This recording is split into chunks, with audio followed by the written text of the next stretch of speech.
Oh, I can't stop looking at these numbers. I'm like cringing inside. How much you really spent? Ridiculous.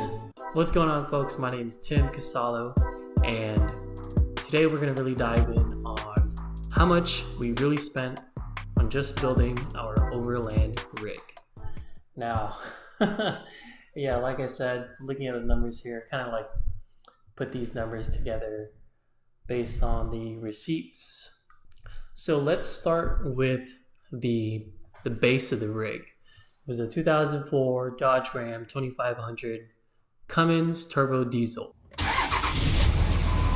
With the 2500s back in that year, they still had the leaf springs in the back for us to essentially travel with all that weight. The cost of that was $9,120. Now onto the camper.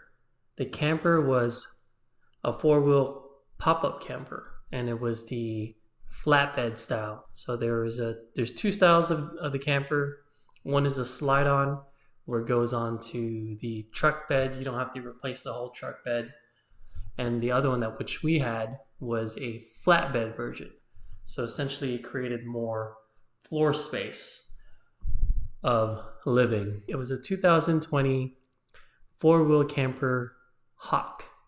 And with all the bells and whistles that we got, it was a whopping $40,415.95. Now we're gonna kind of dive into the maintenance side of the vehicle. This is before I started doing all the other modifications, and this was so that the truck was reliable. And doing all my numbers, it was plus or minus $10,000.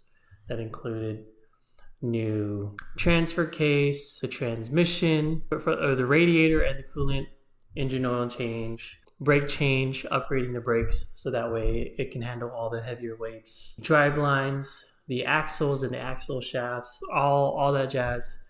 I would say $10,000. I would believe it was a little more than that, but this is before we even hit the road. Now let's talk about the big items that we spent for getting the rig to how it looked like before we started traveling. And the first item on the list is the tunnel box. Now this is, at least to us, it was really important because the tunnel box sat between the cab of the truck and the camper. And it was just this big long box. Most of the time we stuck like tools and whatnot in the tunnel box. But the tunnel box was $2,564. The flatbed, it was an aluminum flatbed, about 8.5 feet long. I think it was $5,500, but then we were able to sell the old truck bed for $500. The total cost of the flatbed was $5,000. Wheels and tires, we got 5 wheels and 5 tires because we wanted to do a 5-tire rotation, and that costed $3,500. The air compressor with a custom install, it was an ARB Dual Air Compressor. That was $1,000. We got the metal cloak, short control arms, the whole set for $700. We got king shocks, 2.5 inches all around, stainless steel shafts, shorter bodies, custom valves for the truck based on the weight, and it cost $5,000. We also had Carli ball joints installed onto the truck as well. They were $800. What else? Borgeson adjustable steering shaft. That was $200. That was so that it kind of helped fix the steering with the older Dodge trucks whenever they're lifted. Thuren 3-inch soft coils for the front were $300.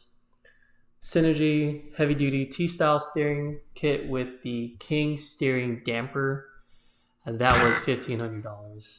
Custom heavy-duty rear leaf spring, $1,400. Chromoly axle shafts, these were in the front, that was $1,200. And custom rock sliders were also $1,200.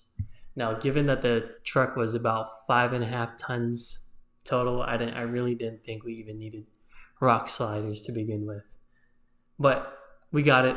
And all the other miscellaneous things that we purchased prior to doing our travels equal to plus or minus $2,500 let's just go with $2,500. So the grand total of how much we spent for building our Overland rig to full-time travel in was, drum roll please,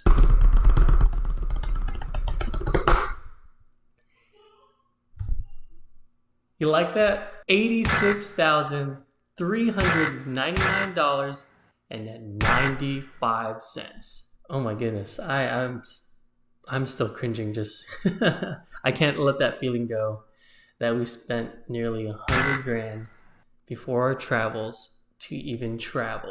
Was it all worth it? I would say that all the experiences that we had, definitely.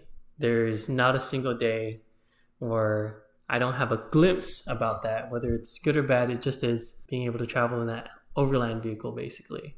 $86,000 probably would have gotten us in a different direction if we were to do like a typical truck and a fifth wheel, but that's how much our rig costs. I don't add in the cost of how much we were spending after, but that is another story. Well, that is it for today's video. If you like this video, go ahead and like the video. If you like the video, go ahead and like the video. And don't forget to subscribe so that you can see more content like this. Peace.